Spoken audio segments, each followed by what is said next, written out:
누가복음 14장 25절에서 33절까지 같이 읽으실 때 살아계신 하나님의 음성으로 들으시길 바랍니다. 같이 읽겠습니다. 수많은 무리가 함께 갈 때 예수께서 돌이키사 이르시되 무릇 내게 오는 자가 자기 부모와 처자와 형제와 자매와 더욱이 자기 목숨까지 미워하지 아니하면 능히 내 제자가 되지 못하고 누구든지 자기 십자가를 지고 나를 따르지 않는 자도 능히 내 제자가 되지 못하리라.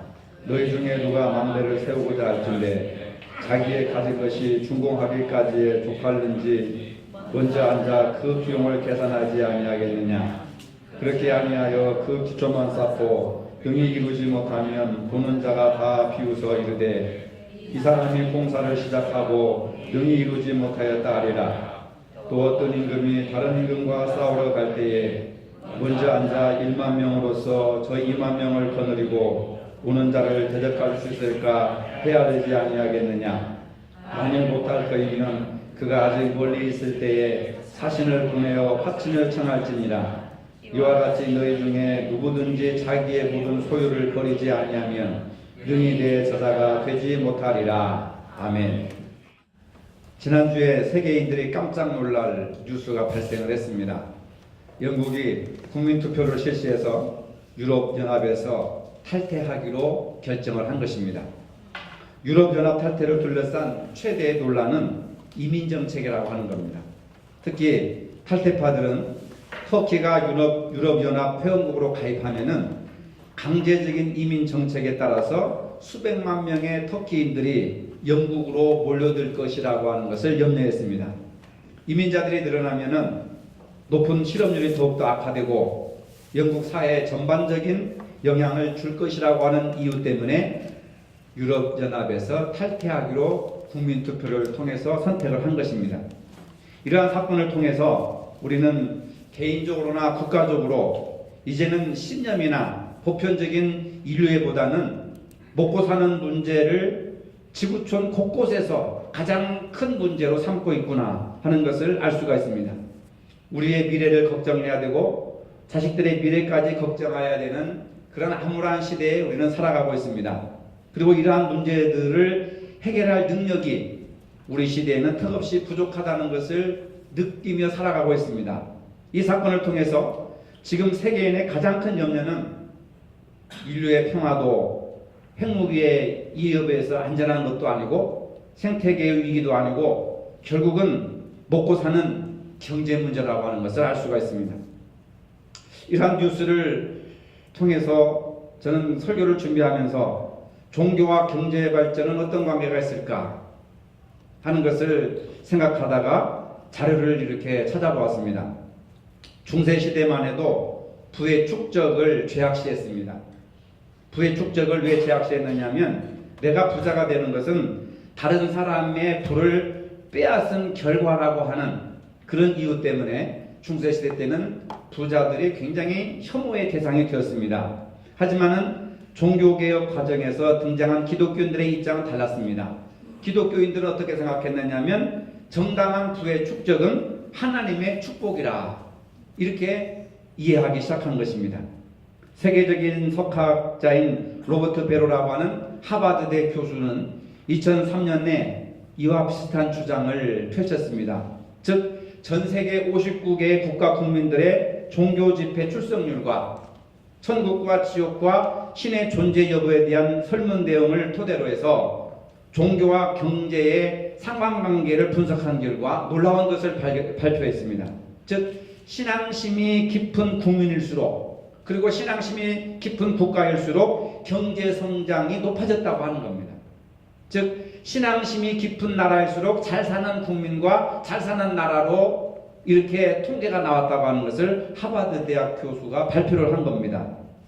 종교의 역할이 아주 주목받는 대목입니다. 그의 이론에 의하면은 지옥에 대한 두려움을 느끼는 사람은 덜 타락하게 되고 다른 사람을 덜 속이게 되기 때문에 바로 그런 지옥에 대한 두려움이 많아서 다른 사람을 속이거나 그 다음에 부당한 방법을 취하지 않고 정직하게 할 때에 사회가 신뢰성이 형성되고 그러면서도 사회적인 전체 후생이 증가하게 된다라고 하는 그런 경제 발표를 하게 된 겁니다. 결국 경제 발전의 관건은 신뢰의 문제, 믿음의 문제와 관련되어 있다고 하는 것을 일반 학자가, 경제학자가 발표한 겁니다. 그런가 하면 프랜시스 후쿠야마 존스 홉킨스 대학 교수가 자신의 저서인 트러스트라고 하는 책을 통해서 이렇게 발표합니다. 국가 경쟁력의 원체는 신뢰다. 국가 경쟁력의 원체는 신뢰 문제, 믿음의 문제다. 신뢰의 정도가 그 사회의 경제적인 결정을 특징짓는 중요한 관건으로 작용하고 있다. 이렇게 또 발표하고 있습니다. 여러분, 오늘 이 시점에 경제가 최대 이슈가 된 이 시점에 그리고 여러분들의 기도의 모든 한 90% 이상을 차지하는 이 물질의 문제, 경제의 문제, 이것은 경제적인 세계의 석학들이 결국 발표한 것이 뭐냐면 경제 문제는 신뢰의 문제다. 즉 믿음의 문제라고 하는 것을 발표한 것을 우리가 주목할 필요가 있는 겁니다. 인간 사회의 가장 중요한 바탕이 되는 경제 문제에서도 신뢰 문제가 가장 크다는 것을 경제학자들이 발표하고 있다고 하는 겁니다. 그렇다면 경제적인 어려움 속에서 보다 나은 삶을 위해 살기 위해서 우리는 전적으로 신앙에 대한 신뢰를 가져야 될 줄로 믿으시기를 바랍니다.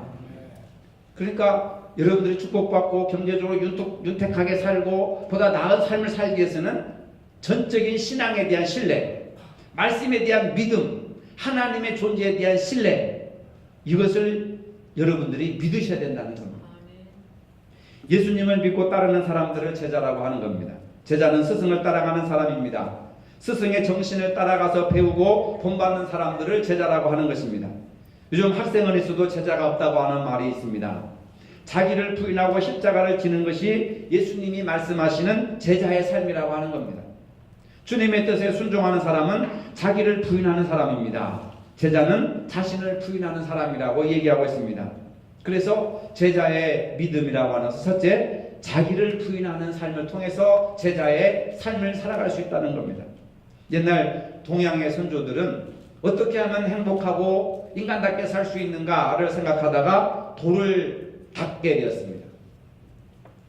도 속에 사람답게 사는 길, 바르게 사는 길, 행복하게 사는 길이 있다고 생각을 한 겁니다. 사람답게 잘 사는 길을 찾으려고 도를 많이 닦았습니다. 우리나라도 마찬가지죠. 반면에 서양에서는 철학을 공부했습니다. 철학의 궁극적인 관심과 목적은 진리를 발견하는 것에 있었습니다. 도대체 무엇이 진리인가? 어떻게 살아야 되는가? 진리, 로고스라고 하는 것을 찾으려고 수천 년 동안 서양은 계속 노력을 해왔다는 겁니다. 진리라고 하는 것은 삶의 이치와 방식을 의미하는 것입니다. 세상의 이치를 알고 살아가는 방식을 알면 인생의 모든 문제도 다 풀어질 수 있겠다고 생각해서 철학을 한 것입니다. 그러나 그들이 발견한 진리도 세월의 흐름에 따라서 점차적으로 변화가 되는 겁니다.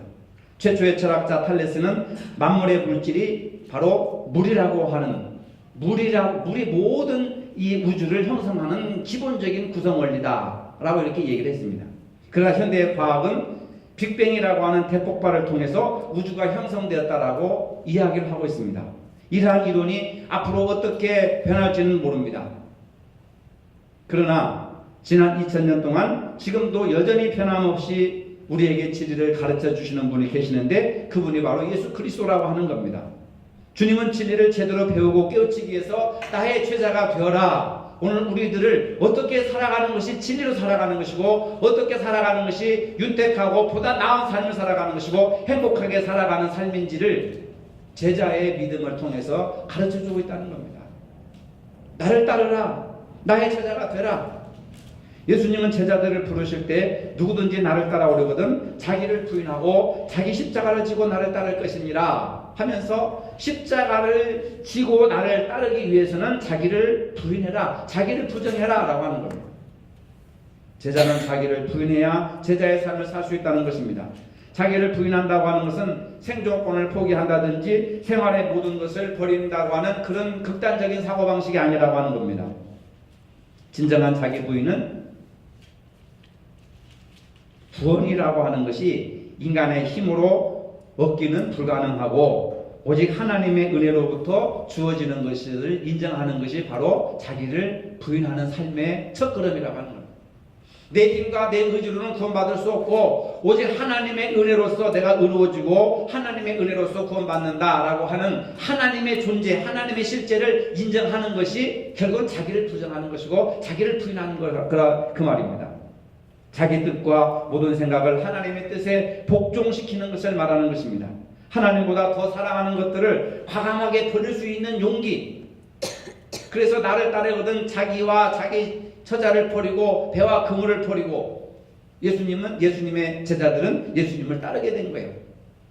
배가 얼마나 중요한 겁니까? 그물이 얼마나 중요한 겁니까? 먹고 살기 위한 생활 도구가 되는데 가족이 얼마나 소중한 것입니까? 그것을 버리고 예수님을 따르라고 하는 것은 내 생활 방식과 예수님의 생활 방식, 내가 가지고 있는 소유와 예수님 두 개를 비교할 때에 어느 것이 더 소중한 것인가, 어느 것이 더 우선적인 것인가, 어느 것이 더 값진 것인가, 두 개를 비교해서 더 좋은 것을 선택하라 그 말입니다. 중세 기독교에서도 자기를 부인한다고 하는 말을 오해해서 세상을 완전하게 등지고 수도원 생활을 하는 것으로 착각했던 때가 있었습니다. 자기를 부인하라고 하니까 세상을 등지라고 중세시대 때는 본문을 그렇게 해석을 했습니다. 그래서 시므온이라고 하는 수도사는 자신의 죽음을 맞이할 때까지 무려 30년 동안 약 21m나 되는 높은 돌기둥 속에 혼자 운동하면서 고통스럽게 혼자 살다가, 즉 수도승으로 혼자 살다가 결국은 죽었다고 하는 기록이 있습니다. 이런 금욕적인 생활을 진정한 자기 부인이라고 할 수가 없는 겁니다. 세상을 버리라고 하는 게 아니에요. 세상을 부정하라고 하는 것이 아닙니다. 그렇다면 자기를 부인하는 것은 어떤 것이냐? 어떻게 하는 것이 진정한 의미의 자기 부인이라고 할 수 있겠는가? 한마디로 말해서 자기중심적, 자아중심적, 인간중심적으로 살았던 일을 예수 그리스도를 위해서 다 청산하는 그런 삶을 살아라. 나도 소중하고 내 자신도 소중하고 또 내 본이 내가 먹고 싶고 쓰고 싶고 내가 하고 싶은 대로 살아가는 것이 소중하지만 예수 그리스도를 위해서 방해가 된다면, 신앙생활을 하는데 방해가 된다면 예수 그리스도를 위해서 그것까지도 좀 청산할 수 있어야 된다. 포기할 수 있어야 되고 뒤로 미룰 수 있어야 된다고 하는 것을 얘기하고 있습니다. 사실 죄악이라고 하는 것이 뭡니까? 하나님 없이도 잘 먹고 잘 살고 행복하게 살아갈 수가 있다고 하는 무지와 자만심, 이것이 죄라고 하는 겁니다. 하나님 없이도 지금까지 잘 살아왔고 앞으로도 그렇게 살겠다고 하는 자기 주장, 하나님 없는 자기 주장, 하나님 없는 자기 중심, 이것이 바로 죄라고 하는 거예요. 나는 하나님 믿는데, 나는 예수를 몇십 년 동안 믿어왔는데 그러면서 여전히 자기 주장, 자기 중심 대로 살아간다면 제자라고 할 수가 없는 것이죠. 아담의 타락 이후 모든 인간의 저지른 죄악이 바로 자기 중심, 자기 주장의 삶이라고 하는 겁니다. 하나님이 먹지 말라고 했는데 먹은 거예요. 먹고 싶으니까. 이미 유혹을 받았지만은. 그러니까 하나님 중심으로 사는 것이 아니라 먹고 싶으니까 먹는다. 자기 중심대로 살아가는 것, 이것이 죄라고 하는 겁니다. 인간의 타락한 본성은 모든 것을 자기 이주로 판단하는 거예요. 그 사람을 판단할 때도 그 사람의 입장에서 판단하는 것이 아니라 내 입장에서 판단하는 거예요. 세상도 세상의 어떤 돌아가는 원리나 시스템이나 방법을 통해서 보는 것이 아니라 자기 안경을 보고 자기의 주장대로 보는 것이죠. 이게 뭡니까? 자기중심, 자아중심 아니겠습니까? 그래서 우리는 자기중심, 자아중심이라고 하는 색안경을 쓰고 십자가를 바라보고 성경을 읽고 교회를 다니고 사람을 보는 것이 아니라 누구의 안경을 써야 됩니까? 성경의 안경, 예수 그리스도의 안경, 주님의 눈으로 바라보는 거예요. 그러면 모든 사람이 다 불쌍히 여겨지게 되고 그 사람을 위해서 희생하고 헌신하게 되는 겁니다. 근데 우리는 여전히 예수를 믿고 교회를 다닌다고 하면서 자기 중심의 안경을 딱 쓰고 모든 걸 보는 거예요. 그러니까 자기 마음에 안 드는 거예요. 그러니까 불평불만이 나올 수밖에 없는 거예요. 해가 떠도 해를 불평하고 달이 떠도 달을 불평하고 비가 오면 비가 온 것을 불평하고 바람 불면 바람 부는 것을 불평하고 모든 것이 내 중심으로 생각하니까 마음에 안 드는 겁니다. 그러나 하나님 중심으로, 성경 중심으로 안경을 쓰고 보면은 태양이 얼마나 아름답고 달이 얼마나 소중하고 별이 얼마나 소중하고 비 한 방울이 얼마나 소중하고 바람이 얼마나 소중한 겁니까? 그런 것이 없이는 우리가 생존해 갈 수가 없는 거예요. 자기를 부인하는 것은 뭘 갈아 쓰는 거요? 안경을 갈아 쓰는 거다. 따라해봅시다. 자기를 부인하는 것은 내 안경을 쓰는 것이 아니라 주님의 안경을 쓰는 것입니다. 믿습니까? 네. 안경만 바꿔도 우리가 돈을 잃을 수가 있는 거예요. 그렇다고 또 어느 집이 안경집이 좋은가 남한테 전화하지 마세요. 관점을 바꾸라고 하는 것이죠. 시각을 바꾸라고 하는 겁니다. 두 번째, 대가를 지불하라는 겁니다. 대가를 지불할 때 제자의 믿음을 가질 수가 있습니다. 일본의 작가 엔도 슈사코가 쓴 침묵이라는 책이 있습니다. 저는 이 책을 몇 번 읽었는데 최근에 또 한 번 읽으면서 굉장히 마음이 무거웠습니다. 기독교인들이 심하게 박해를 받았던 17세기 일본의 선교 활동을 폈던 포르투갈 예수의 수도 신부들이 일본에 건너와서 선교를 하다가 신도들도 순교를 당하고 신부들도 순교를 당하는 그러한 무거운 책입니다. 어떻게 사람을 죽이느냐? 아주 그냥 가죽을 벗겨서 말려가지고 명태에 말리듯이 가죽에다가 가죽을 벗겨가지고 햇빛에 말려서 죽입니다. 얼마나 고통스럽겠습니까? 갯불에다가 말뚝을 박아놓고 사람을 묶어놓고 밀물이 들어오면 물이 서서 이렇게 차가 올라가지고 물속에다가 수장시켜서 죽이는 방법. 펄펄 끓는 온천수에다가 끌고 가가지고 몸을 묶어가지고 온천수, 그 뜨거운 온천수를 이 머리 정수리에다가 내려 부어가지고 사람을 익혀 죽이는 방법. 그 실제입니다. 그냥 상상해 쓴 것이 아니라 17세기에 일본에서 있었던 것을 있었던 신부들이 숨어서 그 사건들을 로마 교황청에다가 편지로 보내는 그 편지 자료를 통해서 쓴 것이 바로 그런 내용이에요. 그 다음에 구멍 메우기라고 하는 것이 있는데 구멍을 땅에다 파고 사람을 이렇게 거꾸로 이렇게 매달라가지고 귀에다가 구멍을 뚫어가지고 물을 피가 한 방울 두 방울 떨어지면서 말려 죽이는. 예. 그러면서도 뭐라고 하느냐면 배교만 하면 예수를 안 믿는다고 한마디만 하면 살려주겠다. 네. 그 신부들은 순교를 각오하고 왔기 때문에 죽어도 상관없지만은 애매한 그 교인들, 신도들을 잡아다가 신부를 안 죽입니다. 물론 이제 죽음을 당한 신부들도 있지만은 그 주인공은 로드리오라고 하는 신부가 있는데 자기 교회 신도들, 자기 신도들을 죽이는 거예요. 앞에서 일본 사람들을 죽이면서 신부는 안 죽입니다. 그러니까 얼마나 고통스럽겠습니까? 그래서 당신의 배교 안 믿는다고 한마디만 하면 저 사람들을 살려주겠다. 저 사람들이 무슨 죄가 있느냐? 저 사람들이 이미 배교한 사람들이다. 당신 때문에 저들이 죽어간다. 얼마나 고통스럽겠어요. 그래서 이 신부가 뭐라고 하냐면 도대체 이런 상황 속에서 하나님은 어디 계십니까? 하나님은 왜 잠잠하시고 침묵하고만 계십니까? 고난의 순간에 하나님은 어디에 계십니까? 막 절규하는 거예요. 책 제목이 침묵입니다. 그럼에도 불구하고 하나님은 침묵하고 계시는 거예요. 도대체 하나님은 어디 계십니까? 이 어려운 상황에서 왜 나를 도와주시지 않습니까? 이런 문제 속에 하나님의 뜻을 알려면 여러분 침묵이라고 하는 책을 보시면 알게 될 겁니다. 우리가 신앙생활하면서 여러분들이 어려운 상황 속에서도 하나님 왜 내 기도를 들어주시지 않으실까? 왜 이 상황을 바꿔주시지 않으실까?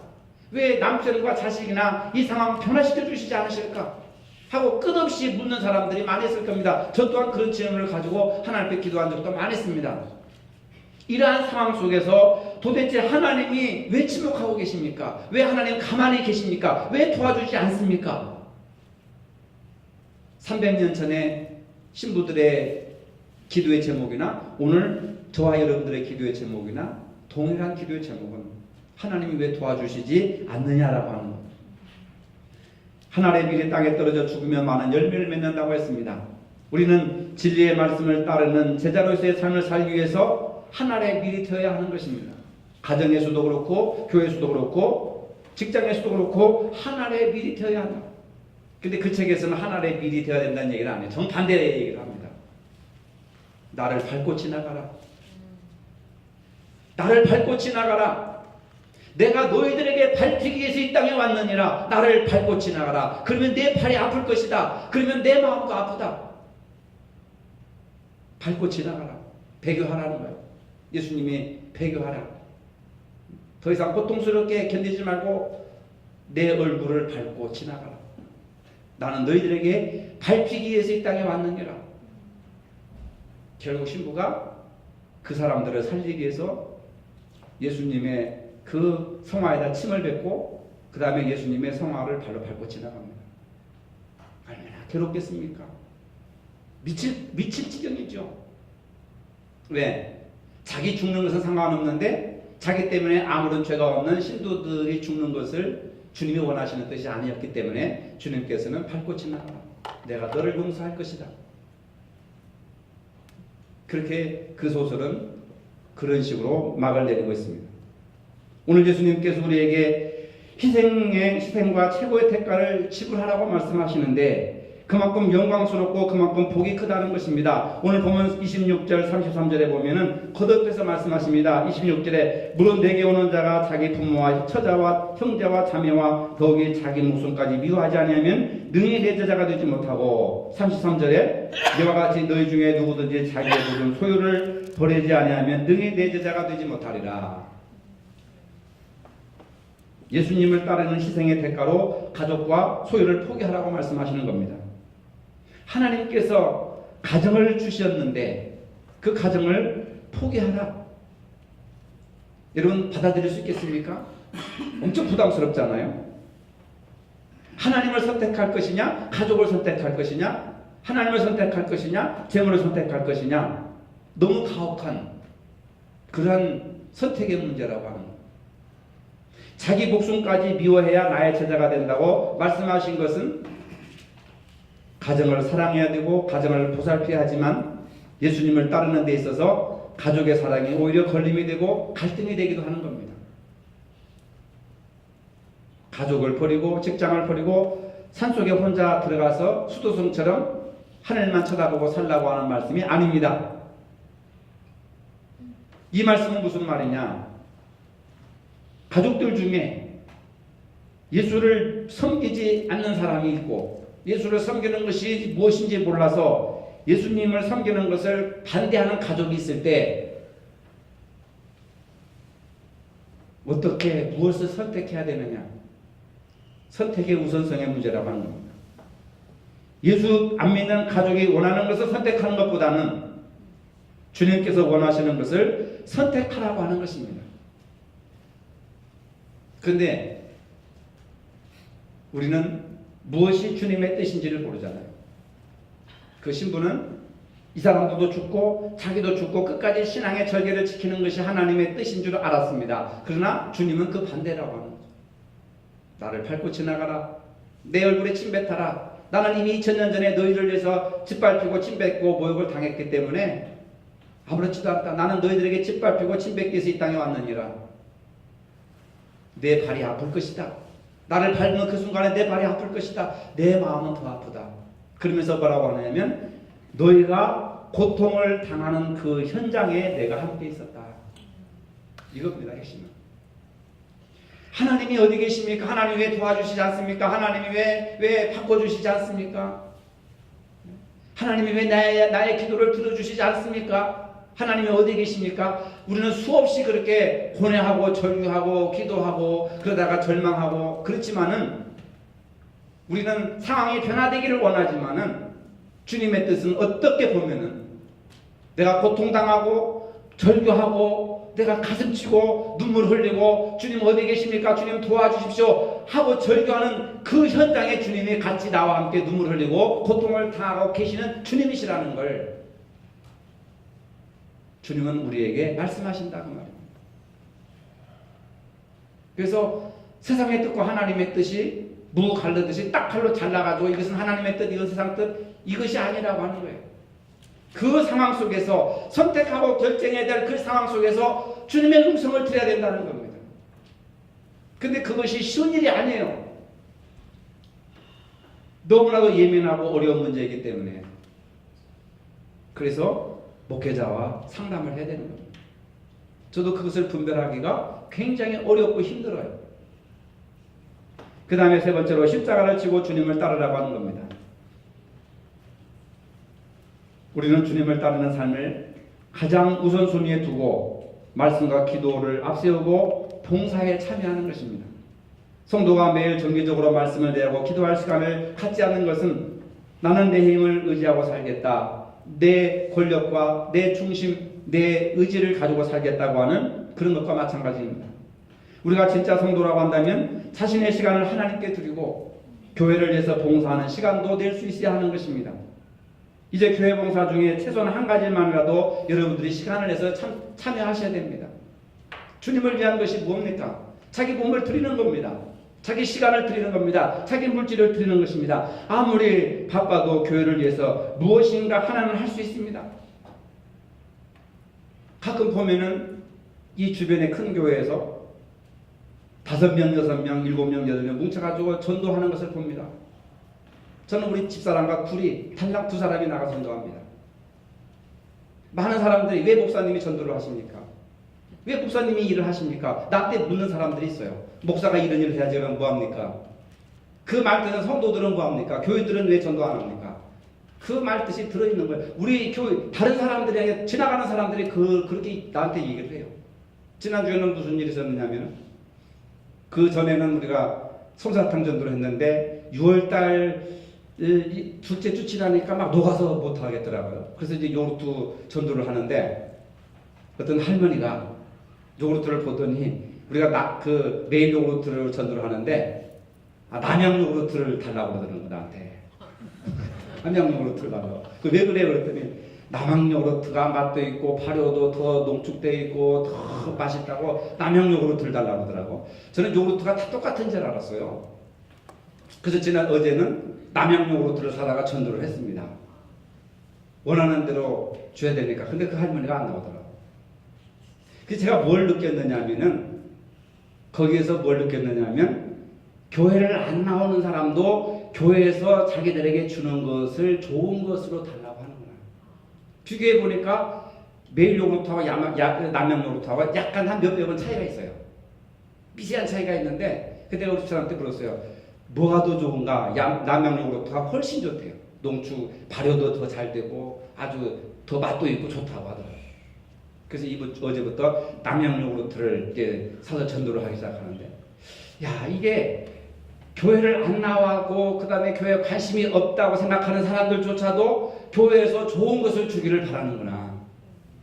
그렇죠? 그걸 제가 느낀 거예요.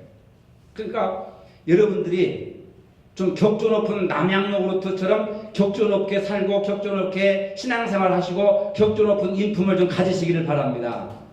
그래야 안 믿는 사람들이, 예수 믿는 사람들이 다 좋은 사람들이구나, 훌륭한 사람들이구나, 본받을 만한 사람들이구나 하는 생각을 하고 교회를 찾아오지 않겠느냐 그 말이에요.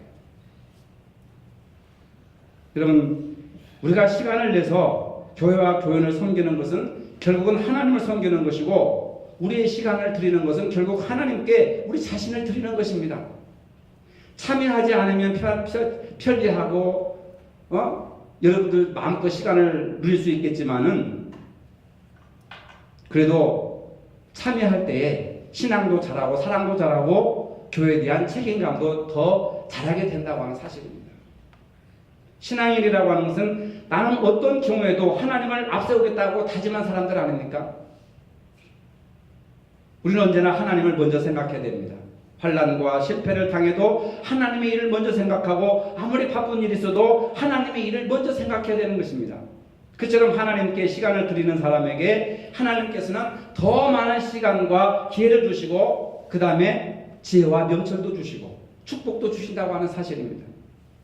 교회 생활을 하다 보면은 마음에 들지 않는 사람도 눈에 보이고 상처 입을 때도 있지만 저런 사람도 필요하지, 나는 내 자신을 잘 지켜가기만 하자라고 이렇게 생각하면서 꾸준히 마음이 상하고 속상해도 할 말이 그냥 모개처럼 이렇게 튀어 올라와도 교회의 유익을 위해서, 공동체의 유익을 위해서, 하나님의 영광을 위해서 내가 참고 내 자리를 지킬 때에 하나님이 그런 사람에게 복을 주신다는 것을 믿으시길 바랍니다. 오늘날 많은 성도들은 자신의 편안한 삶이 깨질까봐 하나님이 자기를 부르시는 것을 두려워하지만은 우리는 그것을 두려워하지 말고 채워주기를 추구하기보다는 먼저 맡기고 드리는 일을 잘해야 되는 겁니다. 내가 드릴 때 하나님이 채워주시는 거지. 내가 드리지도 않는데 하나님이 채워주시겠습니까? 물동에 물을 피워야 새로운 물로 채우듯이 우리는 지난 6개월 동안 하나님께서 지켜주셔서 큰 과오 없이 잘 지냈습니다. 지난 6개월을 되돌아보고 남은 6개월을 새로운 자세로 하나님 앞에 맡겨야 되는 겁니다. 이러한 의미를 되살리고 감사하기 위해서 다음 주일한 교회력으로 맥주 감사주의를 지키는 겁니다. 우리가 지난 6개월 동안 내 힘과 내 의지로 살아온 것도 있지만은 하나님이 도와주시지 않으시고는 한순간도 우리가 살아갈 수가 없습니다. 하나님 지켜주신 것을 감사하고 남은 6개월 동안 우리 가정과 직장과 자녀들을 지켜주십시오 라고 바라는 감사의 마음을 드리는 것이 바로 맥주 감사주일이라고 하는 거예요. 감사주일은 결국 자기를 주님께 드리고 감사하면서 예수님을 따르는 삶을 최고의 삶으로 생각하는 사람들만이 참여할 수 있는 것입니다. 영국은 자기들의 경제적인 이익을 위해서 유럽연합을 탈퇴했습니다. 여러분 생활이 힘들다고 하나님을 떠나 살겠습니까? 문제가 많다고 교회를 멀리 하시겠습니까? 경제적인 부도, 행복한 인생도 하나님을 떠나서는 아무것도 할 일이 없습니다. 아무것도 되는 일이 없습니다. 교회를 멀리하고 혼자 고상한 취미생활을 하면 행복할 것 같으나 여전히 문제는 해결되지 않는다고 하는 사실입니다. 오늘날 예수님을 따르는 두 종류의 사람들이 있습니다. 한 부류의 사람들은 단순히 떡을 원하는 사람들이고 또 한 부류의 사람들은 신령한 떡을 원하는 사람들입니다. 요한복음 6장에서 예수님이 오병이의 기적을 일으키고 그들에게 기적적으로 떡을 주었을 때 많은 사람들이 예수님을 따랐지만은 바로 이어서 예수님께서 생명의 떡을 얘기하자 그 말씀은 듣기도 어렵고 따르기도 어렵습니다 하면서 거의 대부분 다 예수님을 떠나버렸습니다. 경제적인 이야기를 할 때는 예수님을 따랐지만 영적인 얘기를 하니까 어렵습니다. 이해를 못하겠습니다 하고 예수님 다 떠나버렸다 그 말입니다. 그 남은 제자들에게 예수님이 말씀하셨습니다. 너희도 가려느냐? 너희도 나를 떠나려느냐? 제자들이 말합니다. 주님 우리가 누구에게 가겠습니까? 당신은 영성의 말씀을 가지고 있습니다. 할렐루야. 여러분 저는요 세상에 많은 단체와 조직이 있지만은 그래도 한국에서 교회가 욕을 얻어먹지만은 영성의 말씀이 교회 안에 있다는 것을 믿으시기를 바랍니다. 듣기도 어렵고 따르기도 어렵지요. 오늘 내가 설교한 거 여러분 어렵지 않습니까? 어떻게 그렇게 살아갈 수 있습니까? 목사님은 그렇게 살아갑니까? 또 그렇게 질문할 거예요. 못 삽니다. 살아가려고 노력합니다. 저는. 그러나 여러분 세상에 많은 대학도 있고 대학원도 있고 뭐 세계가 있지만은 영생의 말씀을 주장하고 선포하는 것은 교회밖에 없어요. 이제 주님의 제자들처럼 기적의 떡을 찾지 말고 생명의 떡이신 주님만을 바라보고 나서시기를 주님의 이름으로 축복합니다. 걸어가신 주님, 진정한 제자의 삶은 자기를 부인하고 대가를 지불하며 십자가를 짊어지고 주님을 따르는 삶인 것을 깨닫고 그렇게 살아갈 수 있도록 축복하여 주시옵소서. 예수님의 이름으로 기도합니다. 아멘. 이제는 우리 주 예수 그리스도의 은혜와 하나님 아버지의 무한하신 사랑과 성령의 교통하심이 주님을 따르는 제자로서의 삶을 살기를 원하는 모든 성도들에게 이제부터 영원토록 함께 하시기를 축원하옵나이다. 아멘.